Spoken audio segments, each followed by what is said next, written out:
Oke, nah itu menjadi suatu ilmu yang mungkin banyak orang ingin dapatkan juga nih dari acara kita pada malam hari ini, Ko Hengki. Bagaimana Ko Hengki di tengah kondisi market sekarang ini kira-kira lebih tepat harus menggunakan metode apa ya yang sesuai dengan expertise Ko Hengki selama ini gitu.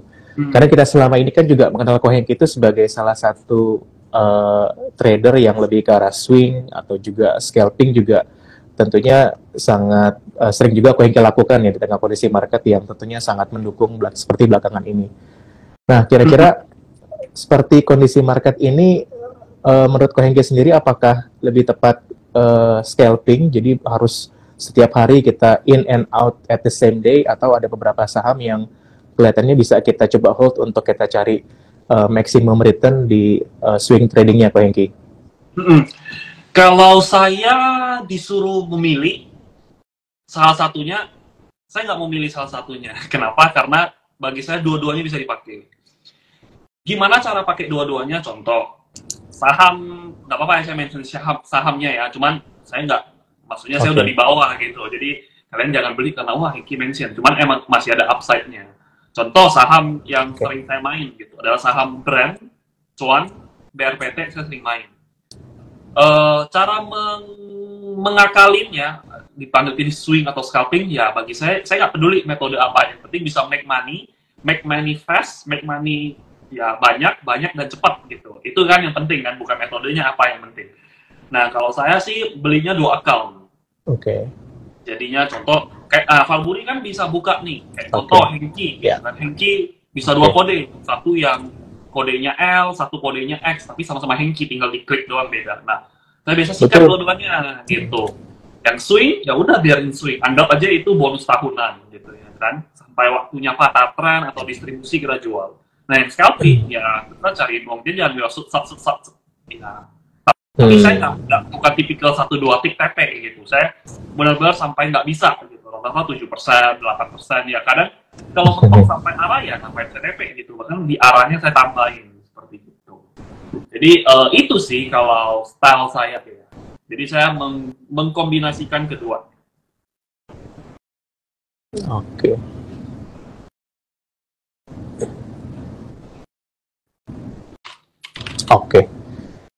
betul Kak Hengki. Jadi lebih ke arah mix ya antara swing dan juga scalping. Dan juga kebetulan difasilitasi juga tadi di mana di KB Valburi Sekuritas juga memungkinkan untuk membuka rekening double ya. Yang satu jadi bisa dimanfaatkan untuk tujuan scalping, yang satu untuk tujuan swing ya, Ko Hengki ya.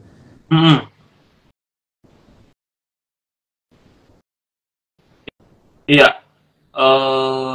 Tapi yang harus digaris bawahi. Ko Hengki juga tadi ada salah satu viewers yang sudah mulai bertanya juga nih Ko Hengki dengan dari salah satu saham yang sudah Ko Hengki mention tadi ya, karena tadi Ko Hengki mention BRPT, brand, cuan gitu.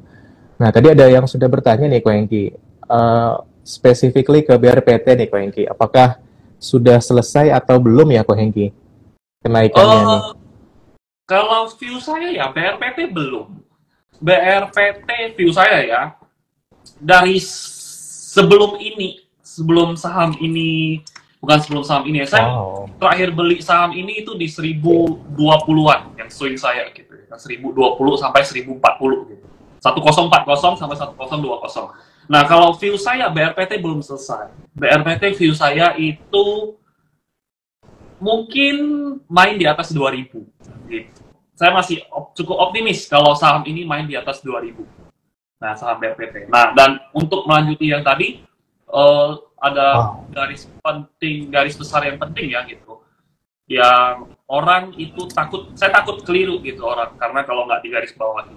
Yaitu ketika kamu plannya beli scalping, jadikan itu scalping. Jangan kamu rencana beli scalping, diguyur, terus tiba-tiba kamu, udahlah, saya swing aja. Wah, itu nggak boleh. Itu udah merupakan tanda-tanda kamu cepat lambat akan mati di market. Karena kalau di market ya, bagiku hukumnya sangat instan ya. Selagi kamu benar, kamu dikasih profit. Kalau selagi kamu nggak benar, gitu, mainnya udah ngaco, gitu, wah langsung disikat gitu sama market. Jadi market itu karma instan gitu. Menurutku ya kamu profit nggak profit itu karena dirimu bukan karena yang lain gitu.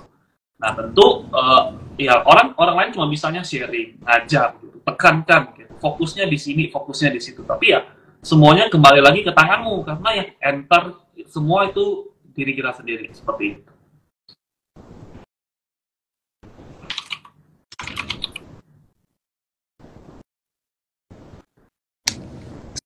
Oke. So, untuk ke difference nih dan juga rekan-rekan semuanya, seperti yang tadi Ko Hengki sampaikan ya, rule yang paling penting itu disiplin berarti Ko Hengki ya. Kalau kita sudah menetapkan salah satu account untuk kita scalping, ya kita harus stick to the plan ya Ko Hengki ya. Kita harus betul-betul untuk scalping. Ketika diguyur atau sampai market ada penurunan, ya kita harus take the risk untuk terus melakukan scalping di account itu. Begitupun sebaliknya Ko Hengki ya. Selama kita sudah menetapkan target untuk swing sampai mencapai at certain level untuk kita take profit, ya kita harus keep ya Ko Hengki ya. Karena kita sudah memiliki plan yang untuk kita lakukan swing trading itu ya Ko Hengki ya. Betul. Jadi tetap yang paling susah orang-orang itu mengeksekusi plannya gitu. Orang tahu belinya di harga 100, TP-nya di 120, cut loss-nya let's say di 95. Emang ya sometimes ada beberapa faktor ya, contoh likuiditas saham. Kalau misalnya bid-nya hilang itu emang pusing gitu kan. Nah, tapi mostly emang susahnya itu adalah mengeksekusinya gitu. Contoh udah sampai di 120, udah waktunya Anda TP, Anda bilang, ih udah 20% nih, kayaknya bisa deh gitu kan. Ya ujung-ujungnya nggak jadi untung gitu. Mostly sih saya lihatnya karena kayak itu ya, gitu. Nggak stick to the plan aja. Gitu.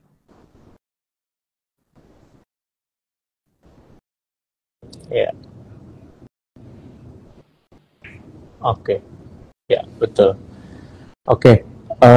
Kita udah tahu ya tadi ya, bahwa Ko Hengki itu memang mengkombinasikan antara swing dan juga scalping Ko Hengki. Nah, untuk sampai ke level analisa swing atau scalping itu, bagaimana Ko Hengki sendiri dalam menentukan saham-saham yang Ko Hengki mau beli nih dalam setiap harinya perdagangan di market Ko Hengki? Apakah Ko Hengki juga memperhatikan faktor-faktor lain, misalnya seperti bandarmologinya atau mungkin saham-saham yang hanya based on liquidity di market, mana yang paling liquid itu yang Ko Hengki beli, atau Ko Hengki juga lihat fundamental analisisnya juga atau ke technical mungkin Ko Hengki? Boleh di-share ke viewers kita nggak? Oke. Tadi kebetulan ada yang komen gini ya kan. Sabar adalah kunci, disiplin itu wajib. Gitu ya Ko Hengki. Nah, disiplin itu wajib, yes. Sabar adalah kunci, no. Gitu. Kalau bagi saya gitu. Kenapa? Karena saham-saham yang saya beli, saya maunya langsung naik gitu. Saya benar-benar mau langsung naik. Lu gerak, nggak gerak, gue buang nih. Nah, intinya kurang lebih seperti kayak gitu. Itu yang bikin growing di portofolionya bagi saya cukup eksponensial lah gitu ya. Dalam 1 bulan bisa beggar, 1 bulan lagi bisa beggar lagi. Nah, jadi saya mainnya seperti gitu. Itu satu. Tentunya pasti high intensity. Kalau high intensity itu tidak akan mudah. Karena sepersekian detik kamu harus ambil keputusan. Dan 1 detik kamu ragu, nah ya itu biasanya resultnya sudah beda gitu. Nah, kalau apakah memerhatikan bandarmologinya? Iya, saya memerhatikan bandarmologinya. Sebelumnya, saya lihat flow-nya. Tapi ada beberapa saham yang flow-nya nggak bagus juga bisa naik gitu. Apakah itu boleh main? Boleh. Tapi saya jarang main saham-saham seperti gitu. Kenapa? Karena, ya, by logic aja ya. By simple logic aja, sahamnya naik, nggak ada isi, artinya mereka mau, dalam tanda kutip, mau jualan. Kayak gitu. Kalau mereka mau jualan, kamu ikut main, artinya win rate kamu sudah nggak 50-50. Kamu sudah di bawah 50%. Karena ada orang yang sudah narik di luar mau jualan barang ke kamu. Jadi saya nggak main di saham-saham seperti gitu. Nah, itu pasti saya pantengin. Dan saham yang saya cari itu selalu sahamnya ada isi. Gitu. Contoh ya dari cuan gitu. Cuan dari pertama kali dia IPO saya sudah main gitu. Sampai detik ini saya masih main. Brand dari dia IPO, ya nggak dapat barang sih. Cuman ketika dibuka arah saya sudah dapat barang ya. Saya udah main dari sana. BRPT sebelum dia rally di 930-an saya sudah main. Jadi ya saya nggak tahu kepentingannya apa. Cuman ya sekarang kan baru tahu, oh mau push rank dia Pak Prayogo jadi nomor 1, nomor 23 di dunia gitu ya kan ya. Dalam tanda kutip dia mau push rank. Cuman seperti itu ya kita tahunya kemudian hari. Yang penting price discounts everything ya. Harga akan mencerminkan segalanya. Jadi kalau harganya sudah dalam tanda kutip ada sesuatu gitu ya. Nah biasanya dia ada sesuatunya apa kita nggak tahu. Justru kita harus baca flow-nya seperti itu. Ketika kamu udah tahu ada sesuatu, ya mostly ya kamu kena cuci piring gitu. Contoh Goto, gitu kan. Keluar news, TikTok beli Goto. Bukan beli Goto sih, TikTok beli Tokopedia lewat Goto. Nah, tiba-tiba ya minus 20% gitu kan. Orang udah stres, orang cut loss, hari ini ditarik gitu. Ya sakit hati, ya kan. Ya pusing kepalamu. Ya iya, pusing gitu. Tapi ya gimana lagi, itulah saham. Tapi ya, itu karena saham begitu, volatilitasnya bagi saya di Indo ya, volatilitas Indo itu agak kurang masuk akal gitu. Tapi dari kurang masuk akalnya volatilitas Indo enak. Kamu bisa peluangnya semakin besar. Tapi resikonya tentunya selalu berbanding lurus dengan peluangnya. Dan apakah saya pantengin fundamental? Enggak. Sama sekali saya enggak ngerti fundamental. Saya cuma tahu per PBV. Itu doang gitu. Sisanya saya nggak tahu. Seperti itu.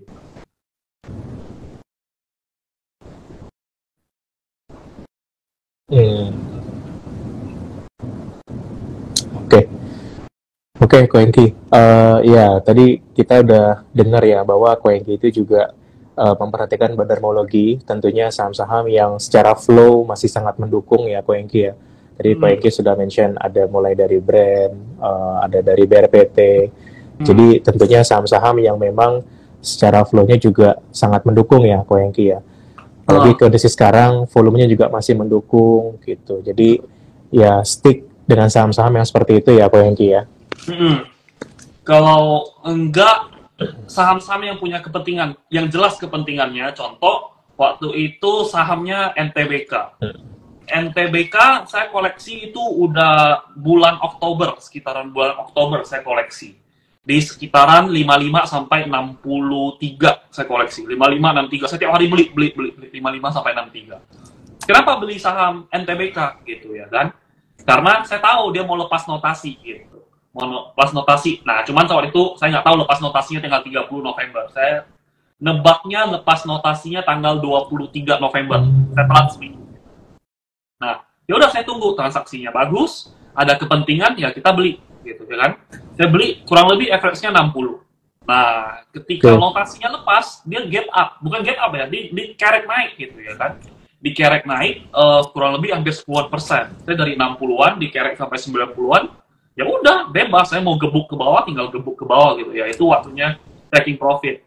Nah, kurang lebih seperti gitu. Nah, banyak lagi sebenarnya saham-saham kepentingan yang dalam tanda kutip buka notasi. Contoh yang paling dekat ya saham Pak Prayogo tanggal 15 ini gitu ya kan, cuan mau buka notasi karena sudah 1 bulan dia 10% doang, jadi tanggal 15 ini dia mau buka notasi dan transaksinya bagus, jadi ya siap-siap. Nah itu satu. Terus kemudian saham ya ini sahamnya gocap ya gitu ya, cuman potensi sangat main, yaitu saham HOPE. HOPE itu HOPE itu dia kan sekarang baru bangkit baru 2 bulan, jadi ya sekitaran Januari atau Februari, it's good to collect sahamnya. Gitu. Jadi ada kepentingan gitu. Jelas kita kepentingannya apa? 6 bulan lagi dari November, Januari ya hitunglah gitu 6 bulan lagi. Nanti ya sekitaran Januari atau Februari bisa di-collect. Nah jadi ya kurang lebih sih seperti itu ya gitu ya. Jadi memahami kepentingannya, ada yang bisa cari, ada yang nggak bisa dicari. Kurang lebih seperti itu.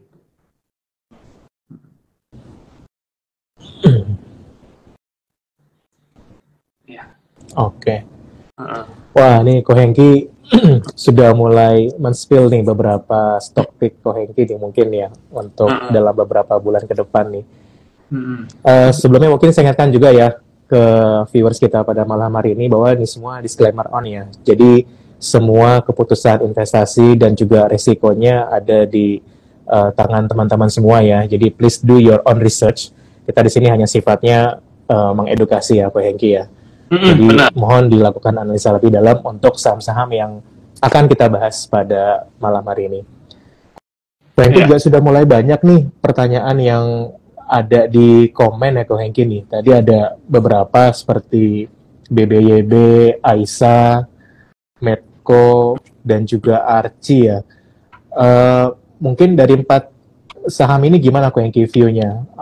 So far sih kelihatannya mungkin BBYB ya yang lagi rame ya Ko Hengki ya, sama Betul. Archie mungkin ya. Menurut Ko Hengki gimana? Iya, yang saya suka itu BBYB gitu kan. Saya main BBYB tadi di 410, 412 gitu kan, main sampai arah gitu ya kan. Udah arah nih, udah profit nih. Kunci arah, saya happy gitu, happy banget gitu. Wih, arah bro gitu ya kan, santai nih. Ya akhirnya sih diguyur gitu kan.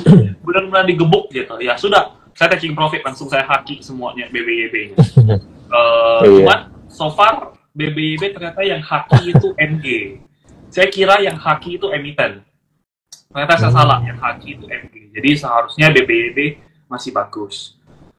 BBYB, Medco, kalau teman-teman saya sih sudah rata-rata masuk ya Medco ya, gitu ya kan. Kan saya belum masuk. Nah, saya lihat transaksinya Medco gimana ya? Medco transaksinya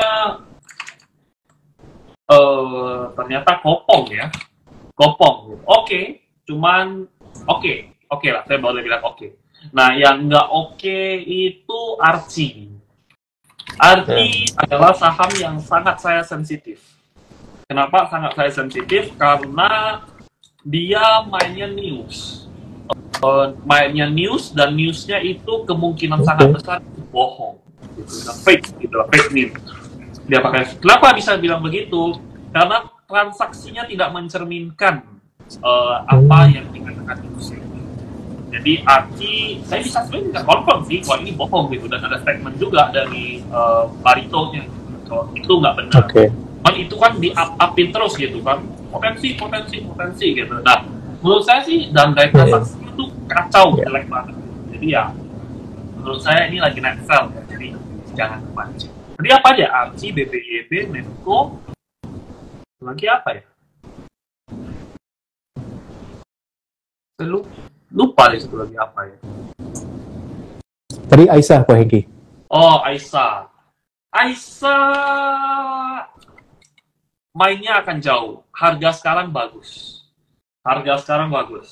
Mungkin kamu tunggu dikit 130-an, 133 sampai 130 sampai 133 itu bagus di sana. Aisa-nya. Menurut saya Aisa potensi main sangat jauh ya. Cuman tipikal saham ini nggak cepat mainnya.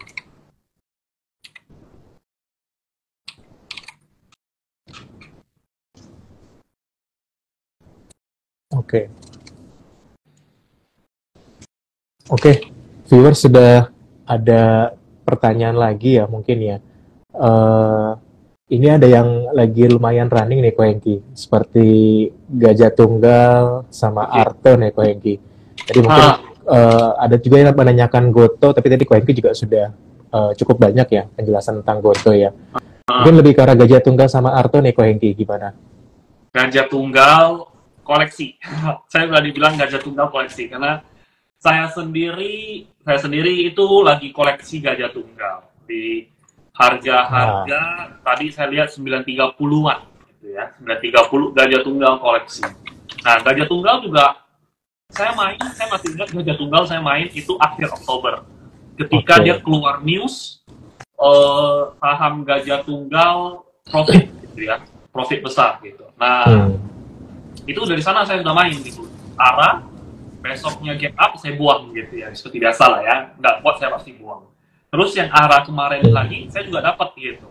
Dan menurut saya, dari view saya, Gajah Tunggal itu mungkin akan dibikin sideways sedikit. Tapi view saya masih sangat bagus untuk Gajah Tunggal ini. Dan harga-harga sekarang itu oke banget untuk koleksi. Gitu. Kalau Arto ya, we don't need to say it lah ya. Karena bagi saya Arto itu masih bagus. Cuman ya agak mengerikan ya kalau nggak jago gitu. Jadi saya no comment untuk itu. Cuman kalau yang Gajah Tunggal saya cukup berani bilang oke untuk dikoleksi.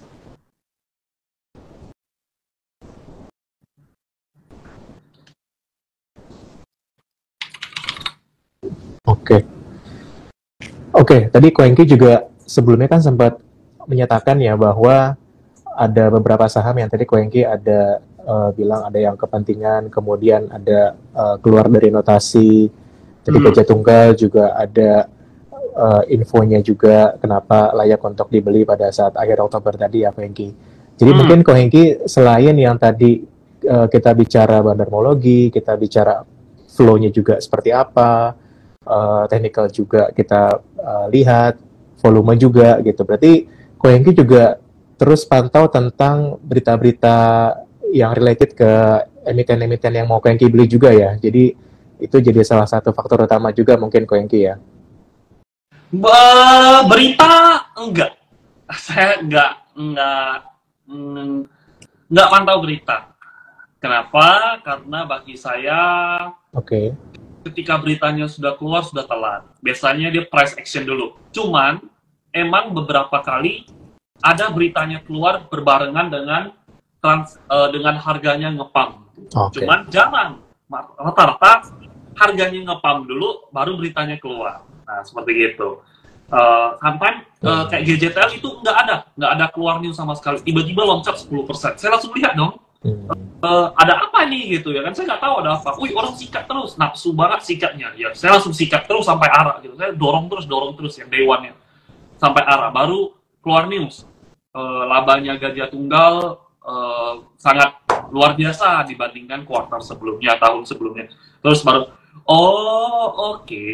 Besoknya ya siap-siap ya, orang nggak tahu gitu kan, orang pasti mau taking profit juga gitu. Besoknya gap up.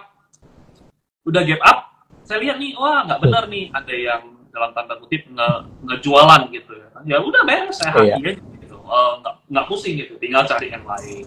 Nah kalau kuat lagi sikat lagi, kalau nggak kuat cabut, kurang lebih sih seperti gitu sih Pak. Iya. Oke.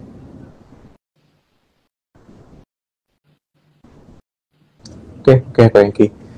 Jadi news itu bergeraknya tidak selalu inline dengan price action-nya juga ya Pak Engki ya. Jadi teman-temannya perlu hati-hati juga ya. Jadi pada saat beritanya keluar, kalau bisa jangan langsung otomatis untuk langsung beli ya Pak Engki ya. Karena siapa tahu nanti malah banyak yang sudah memperkirakan jadi sell on news gitu ya Pak Engki ya.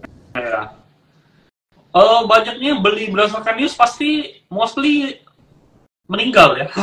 Masih mostly tewas gitu. Ya saya berani bilang 10 dari 10 news ya mungkin 7 atau 8 kamu beli udah pasti kamu bye-bye.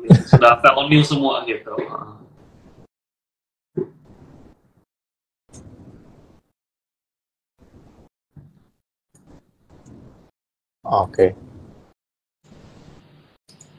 Oke, Ko Engki. Nice. Jadi ya itu viewers ya, teman-teman ya, tambahan yang sangat impactful juga ya buat kita pelajari juga ke depannya. Jadi tidak selamanya news bergerak inline dengan price action ya. Oke, Ko Engki.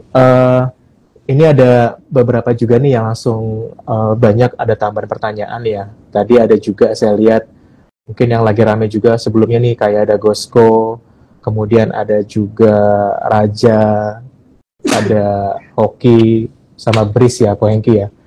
Boleh di komentarkan kan, Ko Engki, kira-kira nih dari saham-saham Gosko, Bris, Raja, sama Hoki ini seperti apa, Ko Engki? Kalau Gosko itu yang main retail, jadi nggak ada kepentingan, tapi dibuat seolah-olah ada kepentingan. Jadi yang main itu big player main gebuk-gebukan. Jadi itu benar-benar ya hit and run aja gitu. Kalau kamu suka main hit and run itu ya silakan. Tapi kalau kamu mau entry-nya besar gitu ya, maksudnya sekali enter itu ratusan sampai miliaran, itu nggak cocok main di saham seperti itu. Kenapa? Karena kita retail lawan retail gitu ya. Retail ada yang beli 100 juta sampai miliaran, pasti retailnya yang lain udah taking profit gitu. Jadi ya nggak ada yang ngejaga, benar-benar itu asal gebuk doang. Jadi itu untuk Gosko. Tadi apa aja ya emitennya? Saya juga lupa gitu. Yeah. Catat gitu. Gosko.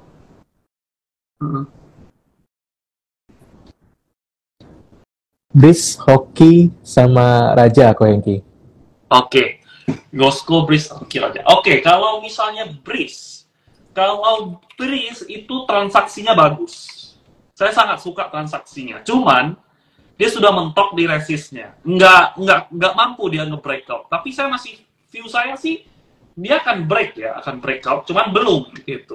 Nah, karena dia sekarang belum, menurut saya nggak tertarik gitu. Breeze naiknya pelan-pelan, transaksinya bagus, cuman saya nggak beli. Kenapa? Karena sudah mentok gitu. Karena saya udah bilang, ada yang bilang sabar adalah kunci. Ya, untuk beberapa metode iya, tapi untuk metode saya enggak gitu. Saya nggak suka. Orang selalu bilang greedy itu nggak baik. Cuman kalau bagi saya, kalau kamu nggak greedy, kamu nggak akan dapat duit banyak gitu. Walaupun itu main di daerah abu-abu ya gitu. Ketika kamu greedy, kamu akan volatilitasnya bakal sangat-sangat tinggi. Jadi ya itu akan grow-nya sangat-sangat luar biasa juga gitu. Selalu inline gitu ya, selalu inline. Kalau saya, for me greed is good, as long as you can control it gitu. Nah, itu satu. Jadi Breeze menurut saya kurang karena udah mentok. Jadi nggak cocok style saya gitu. Tunggu dia breakout saya baru sikat. Itu Breeze. Hoki itu kelihatan ada kepentingannya gitu. Hoki itu menarik, tinggal kamu cari harganya aja. Hoki itu seharusnya menarik karena dari transaksinya bagus. Itu satu. Hoki. Raja, kalau Raja itu saya nggak main. Kenapa saya nggak main? Karena Raja itu didominasi sama salah satu sekuritas yang suka crossing, yang suka repo, gitu ya. Nah, itu yang bikin saya malas untuk main saham kayak gitu. Kenapa? Karena nggak jelas gitu. Metode apa? Hajar-hajar aja sama dia. Gitu. Mau bid over nggak bisa dipakai. Mau TA, ya suka-suka dia. Nah, jadi ya, aku sih enggak. Cuman ya sometimes kalau dia lagi hype banget gitu ya, kayak kemarin sebelum arah saya ada main juga gitu. Cuman mainnya nggak besar. Seperti gitu. Nggak pede lah saya main di saham-saham yang saya nggak ngerti.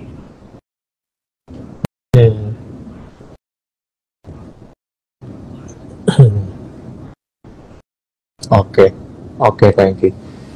Ya, dari penjelasan Ko Hengki tadi semakin jelas ya Ko Hengki ya bahwa disiplin dan juga stick to the plan, trading plan itu sangat penting ya untuk Ko Hengki juga ya. Karena tadi Ko Hengki juga bilang bahwa tipikal saham seperti Breeze yang mungkin pergerakannya tidak cocok ya dengan style trading Ko Hengki. Ya, Ko Hengki juga tidak, Raja juga demikian ya Ko Hengki ya. Jadi mungkin untuk teman-teman retail investor nih Ko Hengki, jadi sangat penting sekali ya perlu kita tekankan bahwa bagaimana kita betul-betul harus stick to the plan gitu. Karena kondisi market itu kan mungkin sangat dinamis ya Ko Hengki ya. Bisa terjadi banyak perubahan di selama jam perdagangan gitu. Jadi sangat penting sekali ya. Mungkin rule number 1 itu ya tadi perlu kita tekankan ya, disiplinnya itu ya Ko Hengki ya. Iya.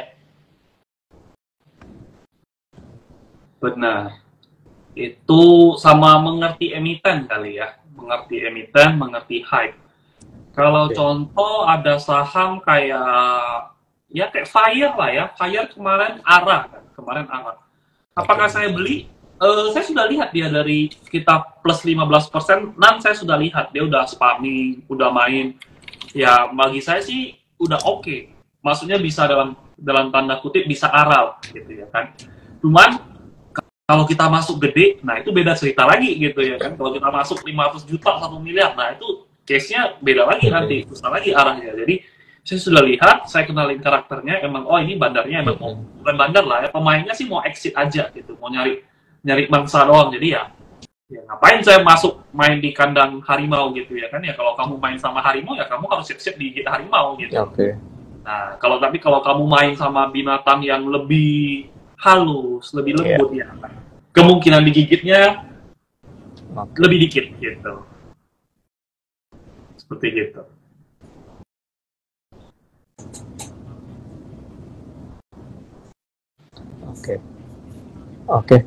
Oke, thank you. Mungkin kita lebih sedikit berpikir untuk view ke depan nih Ko Hengki nih. Gimana kondisi market ini kan sekarang sudah mendekati akhir tahun ya Ko Hengki ya. Ini saya juga yakin banyak teman-teman investor atau para trader melihat kondisi market yang cukup volatil dan ada menyimpan banyak potensi, jadi ragu juga mungkin nih apakah mau liburan atau enggak gitu, karena market lagi mendukung banget kelihatannya ya untuk cari cuan.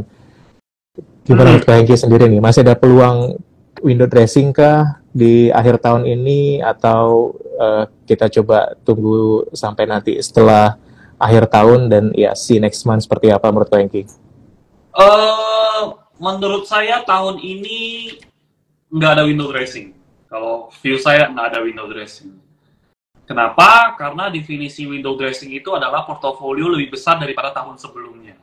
BBCA tahun 2022 Desember itu closing di harga 8575. Sorry, 8550. Sekarang 8.700. Closing di sekarang saja sudah window dressing hitungannya gitu. Jadi ya bagi saya sih window dressing nggak terjadi. Nggak akan terjadi gitu. Bukan nggak akan terjadi, nggak, kemungkinan sangat besar itu tidak terjadi. Ditambah lagi asing net outflow terus-terusan. Nah, sekarang sih bagi saya bagusnya itu main di saham-saham yang punya kepentingan dalam tanda kutip yang lagi rame aja. Nggak usah nge-swing. Yang lain rata-rata mati ya. Swing-swing yang lain tuh rata-rata mati. Yang hidup itu benar-benar Pak Prayogo.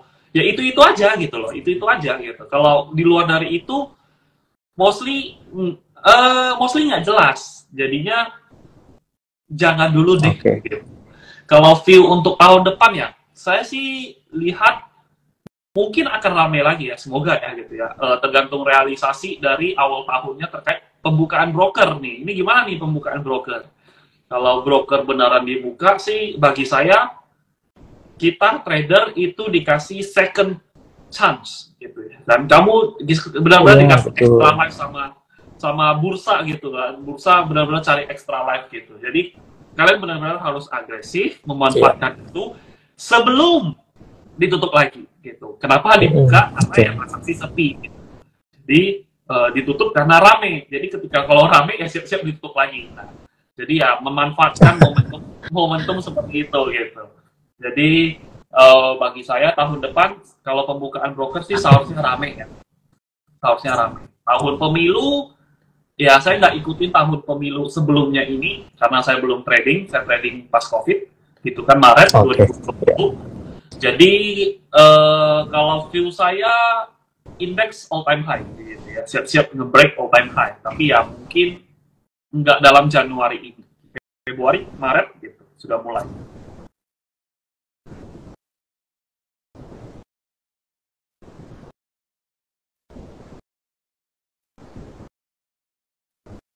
Oke, nice.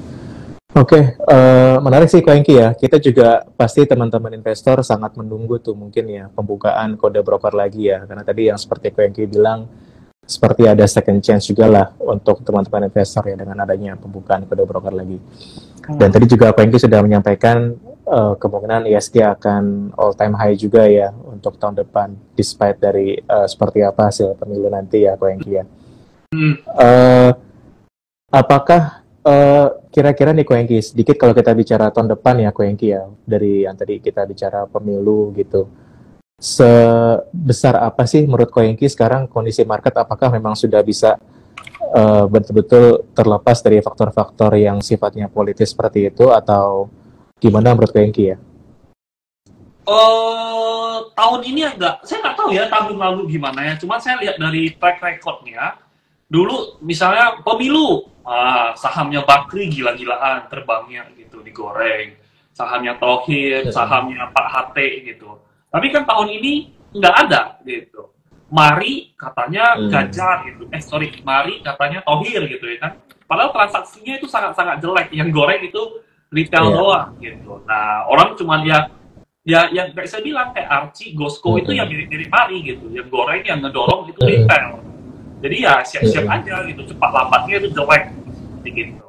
Karena bukan ada kudanya, bukan kuda hitamnya yang dijagain gitu. Melainkan ya kuda-kuda liar yang main di lapangannya seperti gitu. Jadi ya rumputnya kualitasnya akan menurun. Nah, Jadi kalau tahun politik depan sih saya nggak melihat ada artinya sih jelek. Saham-sahamnya Pak Heri Tanu gocap rata-rata, sahamnya Pak Erick Thohir nggak ada, Pak Sandi nggak ada pergerakan. Jadi ya kurang sih. Jadi ya sekarang yang penting itu universe-nya Pak Prayogo. Gitu. Yeah. No Prayogo, no party. Intinya seperti gitu doang kalau so far ya. Gitu. Dan indeks lagi bertahan di atas 7.000 itu udah mantap. Gitu. Oke.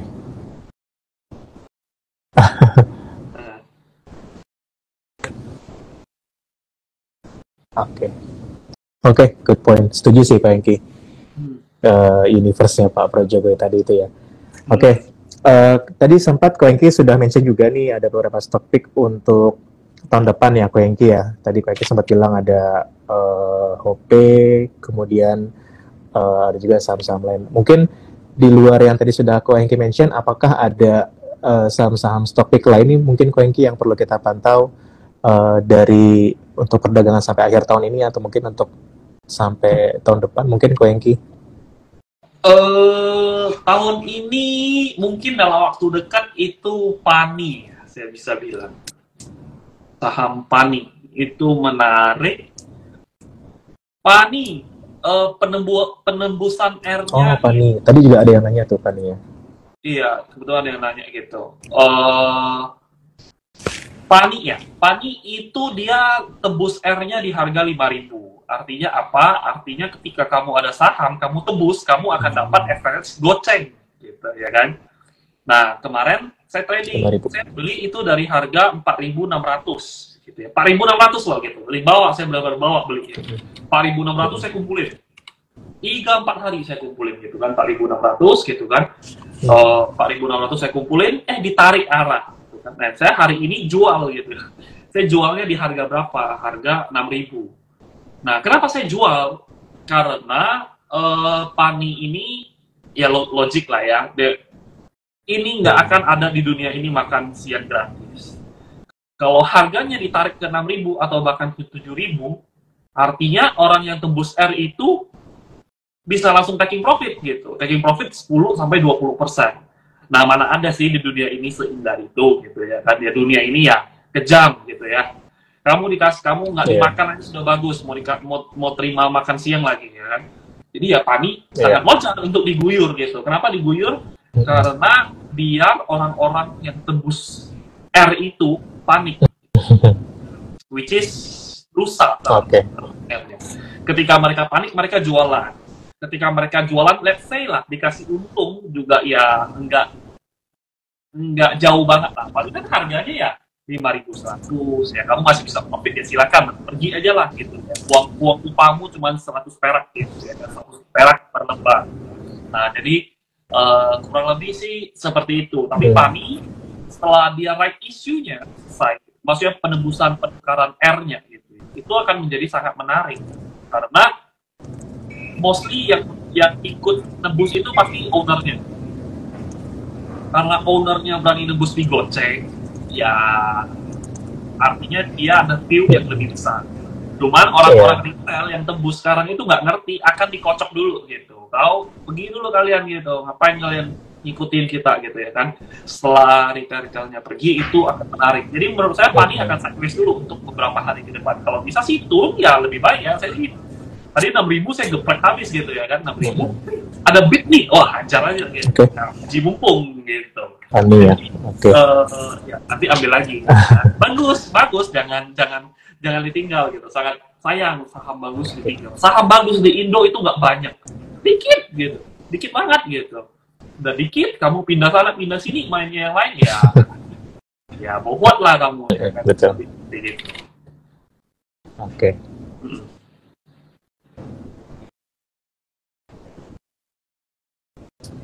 Wah, nice. Oke, Ko Hengki. Ini rasanya mungkin butuh waktu yang lebih lama lagi nih kalau diskus sama Ko Hengki nih, karena banyak banget insight-nya yang bisa kita dengarkan sama-sama dari Ko Hengki nih. Mungkin saya perlu ingatkan juga nih ke teman-teman bahwa Ko Hengki ini kan juga sekarang sudah bergabung di KB Valbury Sekuritas ya, Ko Hengki ya. Iya.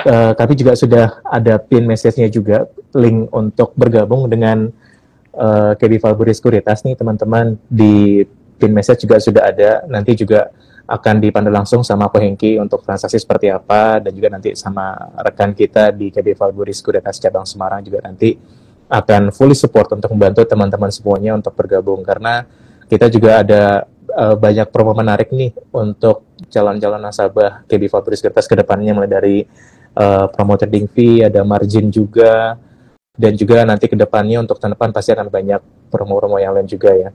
Ko Hengki sendiri juga mungkin untuk di Remora juga ada rencana buka kelas juga ya nanti Ko Hengki ya, kalau nggak salah di bulan Januari ya. Iya, saya mau ngajar lagi ya Januari Februari seperti gitu. Tanggalnya sih belum ada. Kenapa? Karena balik lagi tergantung market. Kalau market jelek, saya sih saranin nggak usah paksa gitu. Karena di sini saya bukan orang yang kesedihan saya paling besar itu lihat orang rugi gitu ya kan. Saya nggak apa-apa kalau saya rugi, saya sih nggak apa-apa, udah biasa itu makanan sehari-hari saya.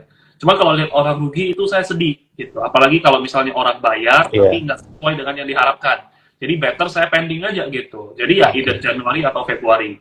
Tapi kalau kalian, saya bilang tiba-tiba Februari, kalian berharapnya Januari, saya nggak mau paksa. Kalau kalian mau refund, ya silakan aja gitu. Bagi saya, I don't mind gitu. I don't mind at all. Oke.